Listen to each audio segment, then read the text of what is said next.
The mysterious ticket. It was a cold October evening when I first came across the ticket. I remember the way the wind howled outside my apartment, rattling the window panes as if urging me to go somewhere. I had been cleaning out an old wooden chest I bought from a flea market the week before. The chest was filled with nothing but dust, broken trinkets, and scraps of yellowed paper, until I found it.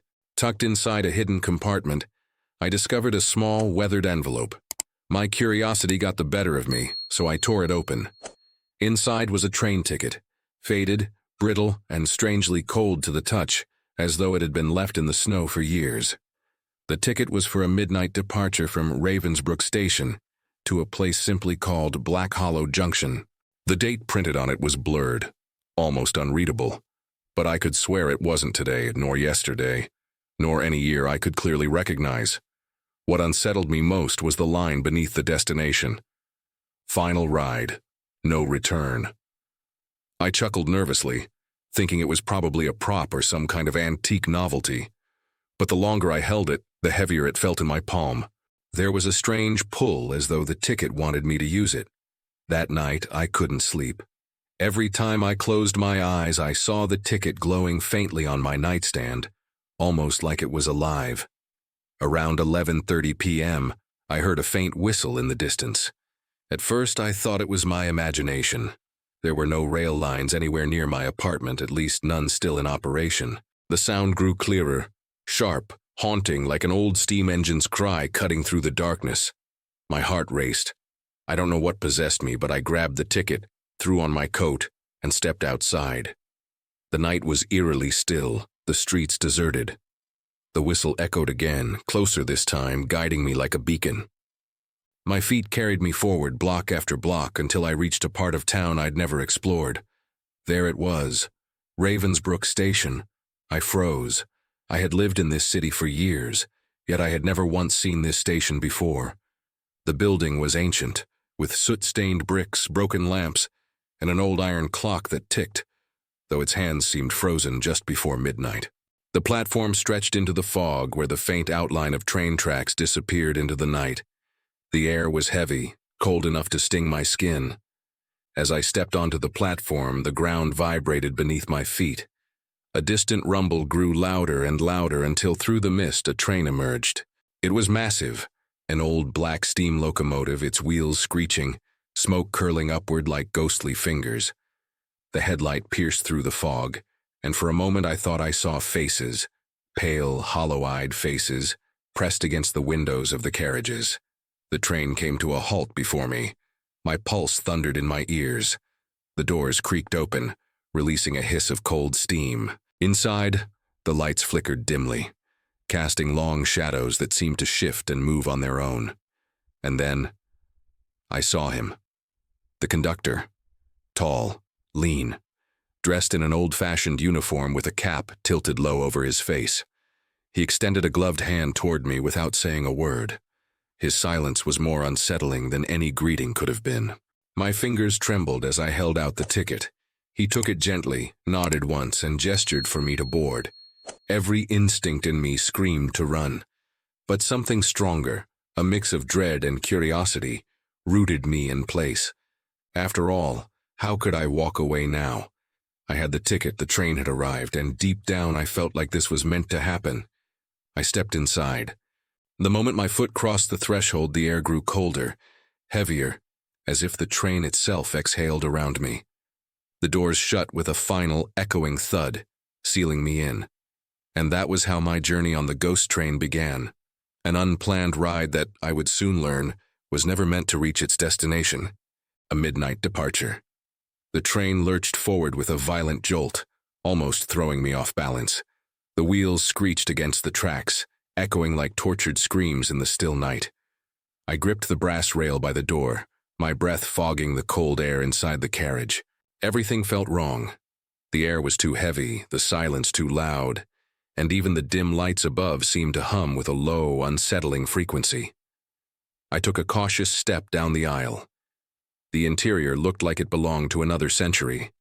Velvet seats frayed with age, brass fixtures dulled with rust, and windows fogged from within. Dust coated everything, Yet I noticed no footprints, no signs of recent life. And yet the seats weren't empty. Passengers sat in silence, scattered throughout the carriage. At first, I thought they were mannequins, posed unnaturally, their heads tilted downward, hands resting stiffly on their laps. But when I looked closer, I realized their chests rose and fell, shallow breaths, slow and mechanical, as if every inhale was forced. None of them looked at me. None of them moved. I swallowed hard and walked past. My footsteps echoed on the wooden floor, unnaturally loud, but no one reacted. Not a single head turned. Their eyes remained closed, their skin pale, almost gray. The hairs on my neck stood up. I made it halfway down the carriage when I felt the presence again. The conductor. He stood at the far end, his tall frame looming in the flickering light. His cap shadowed most of his face, but I could see his mouth curl into something that wasn't quite a smile.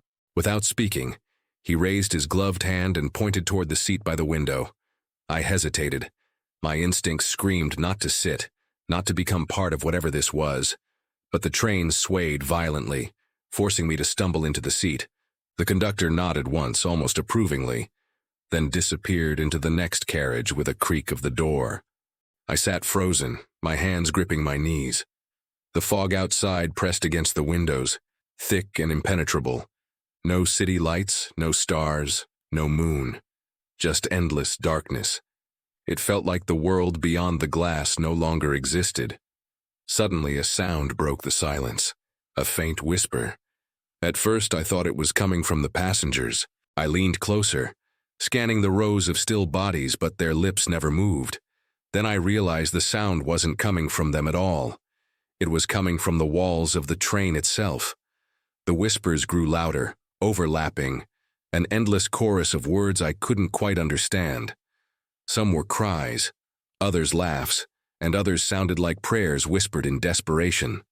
My skin prickled, my heart hammering faster with every second.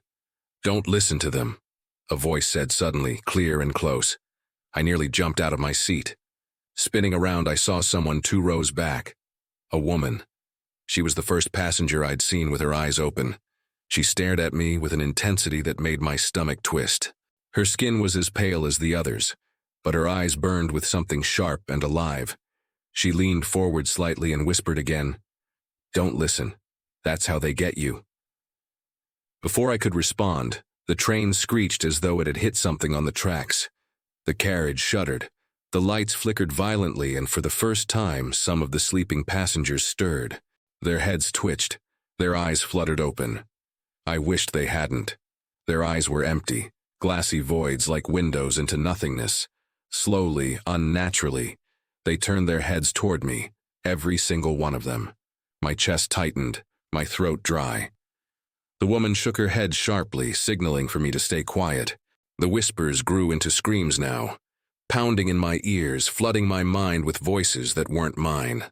I clutched my head, struggling to stay grounded, to remind myself I was real, that this was real.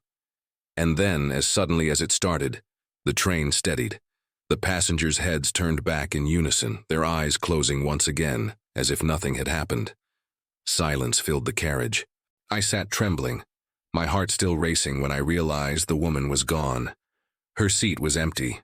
The only thing left was a scrap of paper, folded neatly on the cushion where she had been.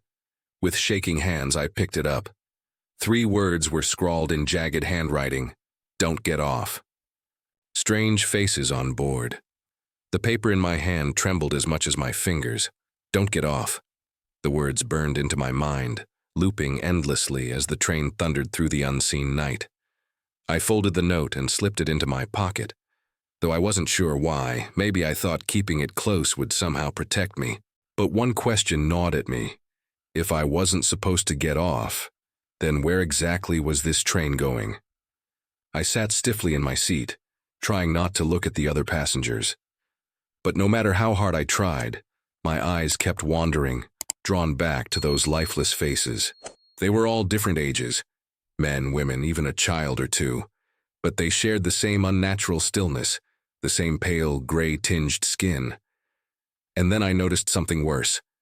The faces, weren't staying the same. I blinked, rubbed my eyes, and leaned forward to be sure. Yes, slowly, unnervingly, their features were shifting, like wax figures melting and reforming. A man with a thick beard dissolved into the face of a clean-shaven stranger. A woman's long hair seemed to shorten before my eyes, her cheekbones changing shape as though clay being molded by invisible hands. I gasped softly, my stomach turning. It was as if the train didn't carry people at all. It carried stolen identities, masks that reshaped themselves over and over. And then one of the faces became my own. I froze, unable to breathe. Across the aisle, a passenger's head lifted ever so slightly, and I found myself staring into my own eyes. The face was perfect. Every scar, every line, every detail down to the way my lips pressed together when I was nervous. But the eyes were hollow, empty sockets that stared back at me with a mocking stillness. I gripped the edge of the seat until my knuckles whitened, forcing myself to look away. This wasn't real. It couldn't be real. My chest heaved as I tried to steady my breathing, but every instinct screamed that the train wasn't just showing me illusions. It was watching me, studying me. The whispers returned, faint at first, then louder. They slithered through the air like smoke, seeping into my ears, into my mind. This time, though, I could almost understand them. Words formed in the chaos. Stay with us. Become one of us. Your face belongs here. No, I muttered under my breath, squeezing my eyes shut. This isn't happening. I'm not part of this. But when I opened them again, the carriage was worse. The passengers were no longer sitting still. Their heads had turned toward me, not in unison like before, but slowly, one by one, until I felt dozens of blank gazes crawling over my skin. Some leaned closer, some grinned with mouths that stretched too wide, and some wore pieces of my own face like fragmented reflections stitched onto their skulls. Enough. The voice snapped me out of my panic. It came from behind me. I whipped around and saw the conductor standing in the doorway, his shadow stretching long across the floor. He didn't shout, but his voice carried power, slicing through the whispers. Instantly, the passengers slumped back into their seats, their faces smoothing into stillness once again. The carriage fell silent. Only the steady rumble of the train remained. The conductor stepped closer, his polished shoes tapping softly against the floor. For the first time, I saw his eyes beneath the brim of his cap, dark, unreadable, like two pits with no bottom. He leaned down slightly, close enough that I could smell the faint scent of smoke clinging to his uniform. "You shouldn't be here," he said quietly, almost like a warning. My mouth went dry.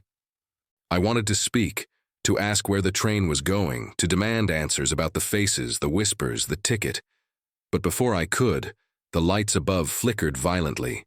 The train screeched. The walls groaned as though the very metal was alive and suffering. And then, with a sudden jarring halt, the train stopped. My body lurched forward, slamming against the seat in front of me. Outside, the fog swirled, glowing faintly with an eerie greenish light. The platform beyond the window appeared through the mist, desolate, crumbling, covered in vines that had no business growing in the dead of night. The door hissed open. The conductor turned toward it, then back to me. "This is where they usually get off," he said, his voice low, heavy with meaning. My hand went to my pocket, feeling the note. "Don't get off." And I realized with dread that the real test of this journey was only beginning.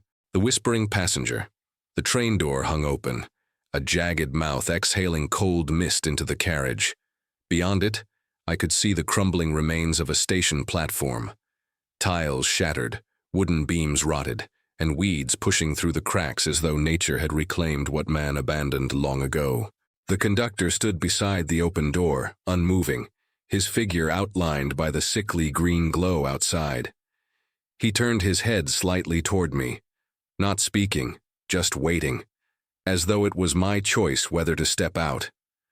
My hand clutched the paper in my pocket. "Don't get off." The words burned in my mind. My throat tightened as I shook my head slowly. The conductor's lips curved, not into a smile, but something colder, sharper.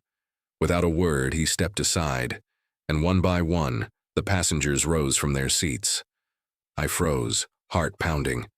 They hadn't moved since I first boarded, but now they shuffled in eerie silence toward the open door. Their steps were slow, stiff, like puppets dragged forward by invisible strings. One after another, they filed out into the mist, disappearing into the ruins of the platform. None looked back. None hesitated. The child was the last, a boy no older than 8 clutching a small teddy bear whose button eye dangled by a thread. His blank face turned toward me for just a second as he passed, and though his eyes were empty, I felt something inside me twist, a pull like he wanted me to follow. Then he too vanished into the fog. The doors shut with a hiss. The conductor lingered in the aisle for a moment, studying me with those abyss-like eyes. Then, as though satisfied with my decision, he moved on into the next carriage, leaving me alone in the hollow silence. Or so I thought. It wasn't long before I heard it, the whisper. Soft at first, like the sound of wind sneaking through cracks in old wood. Then it grew clearer, shaping itself into words. "You didn't leave." My head snapped toward the sound. At the far corner of the carriage, half hidden in the shadows, sat a woman. She hadn't been there before. I was sure of it. Her face was pale, her hair long and disheveled, and her dress looked torn as though she had been traveling for decades without rest. Her lips moved slowly, whispering again. "You stayed. You listened." I swallowed hard, unsure whether to respond. My instincts told me not to. Every word on this train seemed to carry a weight I couldn't understand. But the silence pressed on me until I finally whispered back, my voice shaking. "Who are you?" Her head tilted unnaturally to the side, the shadows clinging to her face as though afraid to let go. "A passenger. Like you. Once." The way she said once made my stomach twist. "What happens if I get off?" I asked, though part of me dreaded the answer. Her whisper slid across the carriage, slithering into my ears like smoke. "Then you belong to them. You walk and walk and walk until you forget where you were going, until you forget who you are. That's why they leave. They've already forgotten." My mouth went dry. "And if I stay?" Her eyes glimmered in the dim light, but her voice dropped to a tone so faint I had to lean forward to catch it. "Then you'll see where the train really goes." A chill crawled down my spine. Before I could ask more, the train shuddered violently. The lights flickered, the walls groaned, and the floor seemed to tilt beneath me. I grabbed the seat for balance, but when I looked back at the woman, she was gone. All that remained was the faint sound of her whisper, echoing in my head like a memory that wasn't mine. The train roared forward again, faster this time. The fog outside thickened, pressing against the glass like desperate hands trying to claw their way inside. My reflection in the window warped, stretched, until it didn't look like me at all. And then I heard footsteps. Slow, deliberate footsteps coming from the next carriage. They grew louder, closer, until the door handle rattled. I braced myself, heart thundering in my chest. The door creaked open, and standing there in the dim, flickering light was someone I never expected to see. Myself. An ominous stop in the fog. I couldn't breathe. There I was, standing in the doorway of the next carriage, staring at myself. Same clothes, same hair, same nervous line etched between my brows. But there was something off about the reflection in front of me. Its smile. I wasn't smiling, but it was. A crooked, too-wide grin that stretched until it looked painted on. My doppelganger tilted its head, studying me like I was the imposter. What are you?" I stammered, my voice shaking. It didn't answer. It just took a slow step forward. The air grew colder. The lights above flickered, buzzing faintly. I stumbled back into the aisle, my hands trembling as I gripped the edge of a seat.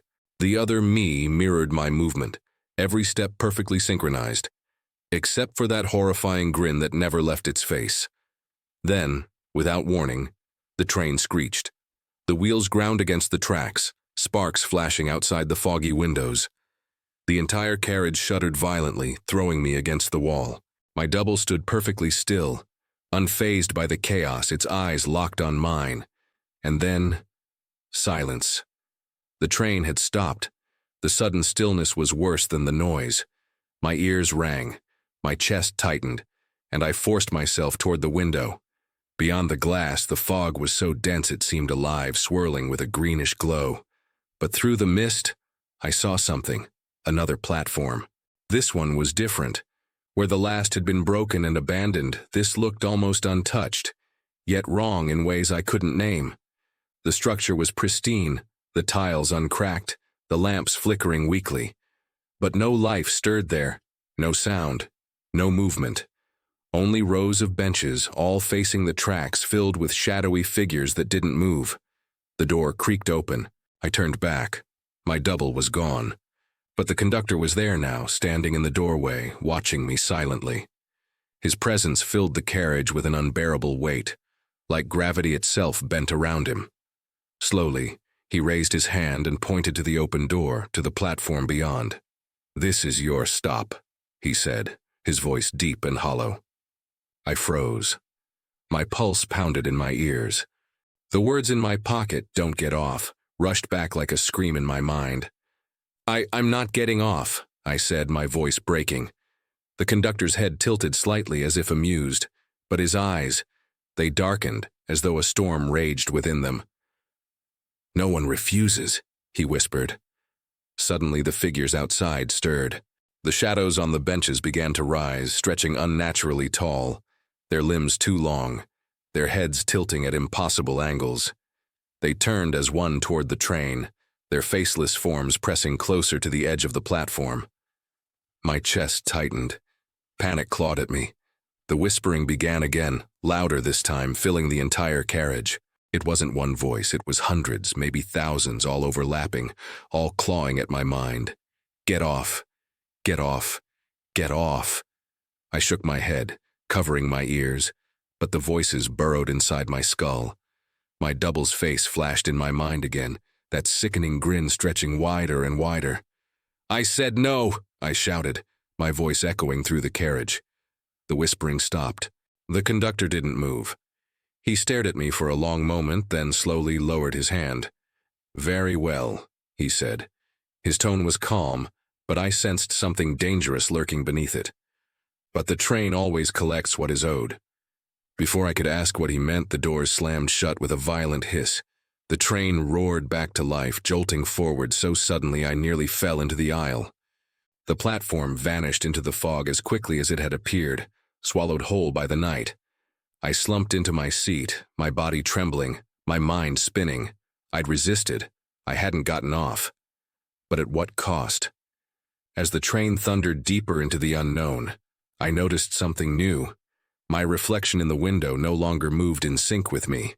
It was smiling. The vanishing conductor. The smile in the window wouldn't leave. Every time I shifted, my reflection lagged behind, its grin stretching wider, sharper, until it looked less like a face and more like a mask. I forced myself to look away, clutching the seat so tightly that my nails dug into the worn fabric. I wasn't alone. The whispering started again, softer this time, curling like smoke in my ears. The voices didn't urge me to get off anymore. No, this time they laughed, low, cruel chuckles that slid beneath my skin and burrowed deep into my chest. And then, suddenly, silence. I turned toward the aisle. The conductor was back, standing at the far end of the carriage. His cap shadowed most of his face, but I could feel his eyes fixed on me. "What do you want from me?" I demanded, my voice cracking. For the first time, he spoke more than a few words. His tone was low, almost mournful. "This train was never built to arrive. It only collects. Passengers, faces, memories, until nothing is left." My mouth went dry. "Then why me? Why give me the ticket?" The conductor tilted his head, as if the question amused him. "You took it. That was enough." I tried to argue, but before I could, the train groaned. A violent shudder ran through the carriages, rattling the windows, knocking dust from the ceiling. The lamps flickered, casting jagged shadows across the walls.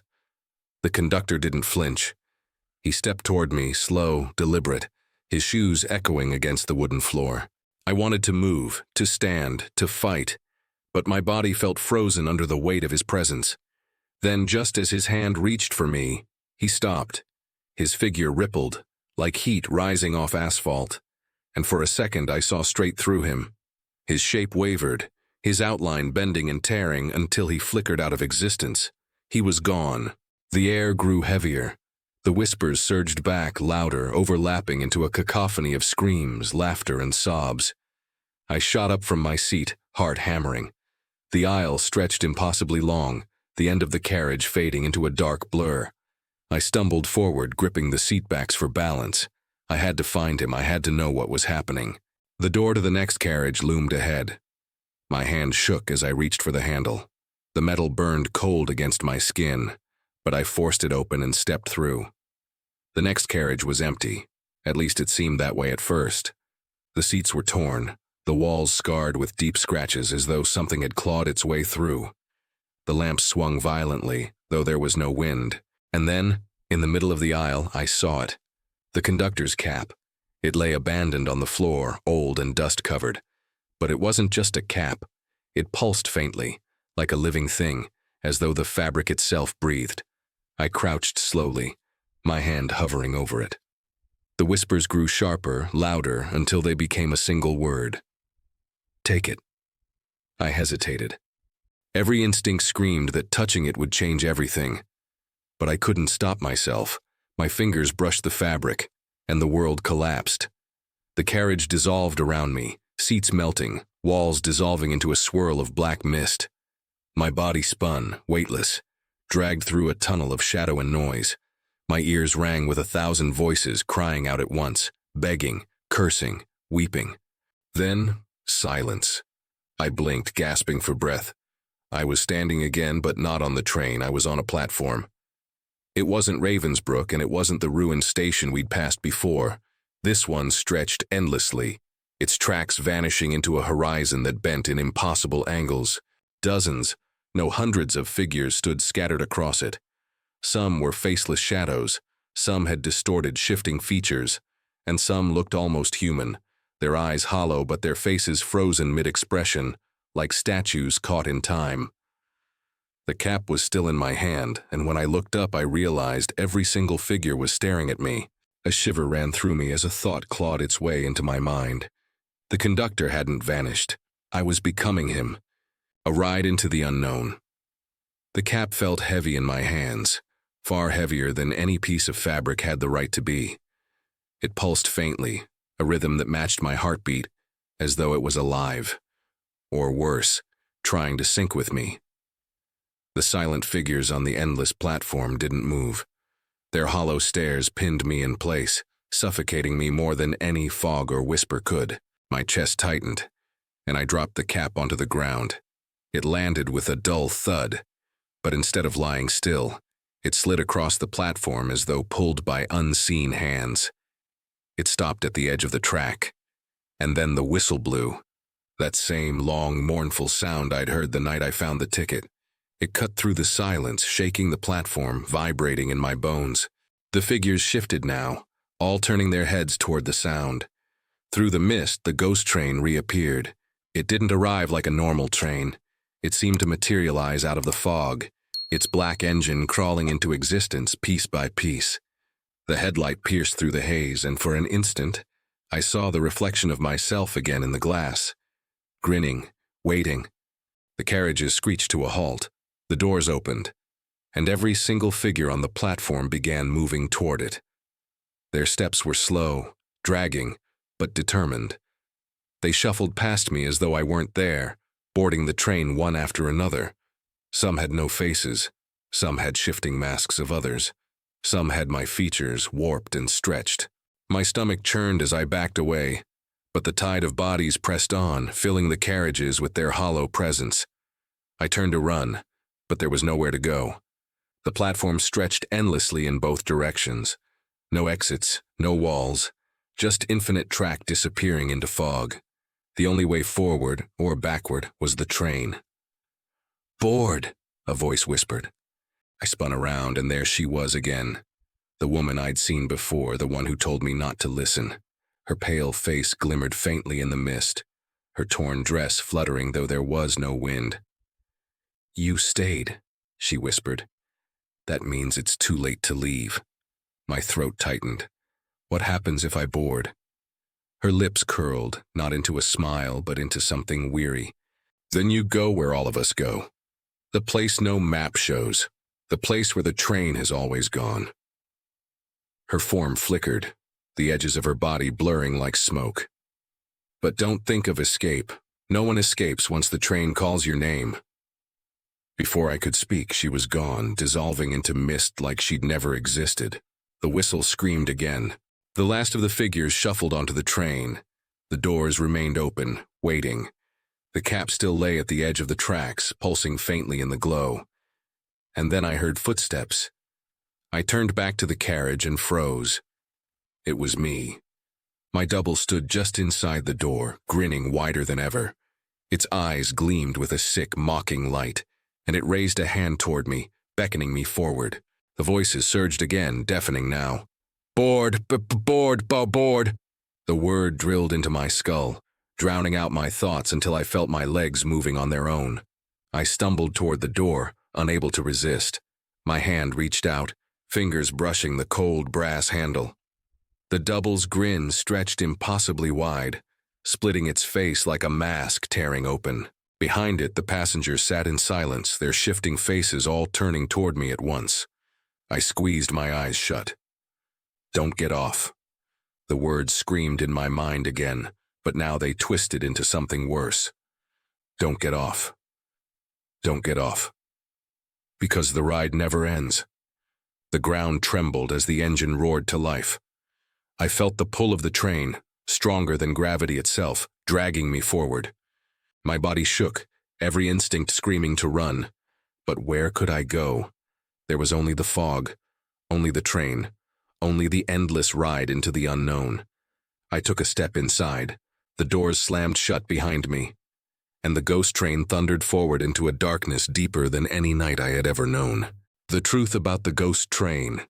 The train roared into the void, faster than ever before. The wheels screamed, the carriages rattled, and the air inside grew colder with every passing second. I clutched the seat in front of me, trying to steady my breath, but the whispers had returned, louder, sharper, overlapping into a storm of voices that refused to let me think. The passengers sat motionless, their faces shifting in and out of forms I half recognized. Neighbors, strangers, even long-lost relatives. And among them, I kept seeing myself. Dozens of versions of me, each wearing that same monstrous grin. The double that had lured me back inside stood in the aisle, grinning as always. It didn't move. It didn't need to. Its eyes bored into me, pinning me in place with a promise I didn't understand. Then the lights flickered, and the conductor reappeared. Or rather, what was left of him. He stood at the far end of the carriage, his figure translucent, flickering like a dying flame. His cap was gone, his uniform torn and frayed, but his eyes remained, black voids that swallowed the dim light. He raised his hand, pointing directly at me. "It's your turn," he said. His voice wasn't hollow this time. It was broken, weary, like the confession of a man who had carried a burden for too long. My throat tightened. "What do you mean?" The train lurched again, harder than before. Through the windows I saw nothing but a swirling tunnel of fog, twisting into shapes that looked like faces screaming silently. The conductor's voice cut through it. The train needs someone to guide it, someone to wear the cap, someone to keep the ride going. My stomach dropped. The cap, the pulsing weight I had touched. It hadn't been just a piece of clothing. It had been a chain, a curse. I shook my head violently. "No, I never wanted this. I didn't choose this." The conductor stepped closer, his form flickering with each stride. "Neither did I. None of us did. We all just boarded." The whispers surged, overlapping until they formed a single chant. "Conductor, conductor, conductor." I staggered back, my head pounding. My reflection in the window twisted again, no longer smiling but staring at me with hollow, pleading eyes. The double in the aisle tilted its head, its grin faltering for the first time. And then I understood. The train didn't carry passengers to a destination. It carried them until they broke, until their faces, their memories, their very selves were devoured by the ride. And when the conductor's strength ran out, when he couldn't hold it together anymore, the role passed to someone new. Me. I clutched my head, shaking, fighting against the pull of the voices. "I won't do it!" I shouted, though my words felt weak, swallowed by the endless roar of the train. The conductor stopped in front of me. His eyes softened just for a moment, and I saw a flicker of humanity buried beneath the darkness. He leaned close, his voice a whisper only I could hear. "You already are." Before I could react, his form dissolved into mist, vanishing completely. The cap appeared again, lying at my feet, glowing faintly in the dim light.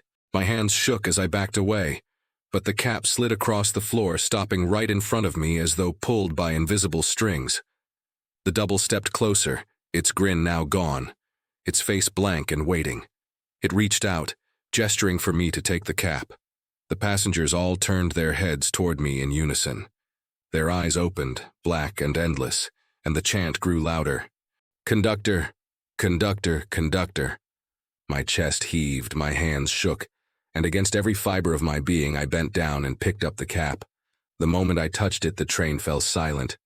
No whispers, no screams, just the steady rumble of the wheels.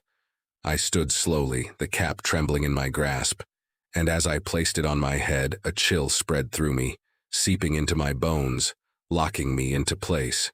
The double faded away. The passengers slumped back into their seats, and I understood the truth. The ghost train doesn't take you to a destination. It makes you part of itself. I was no longer a passenger. I was the one who would keep the doors open, collect the tickets, and watch as others made the same mistake I had. The train thundered on, endless, unstoppable. And in the distance, through the fog, I heard the faint sound of another whistle. Another boarding, another soul about to step into my nightmare. The ghost train never reached its destination, because its destination was me.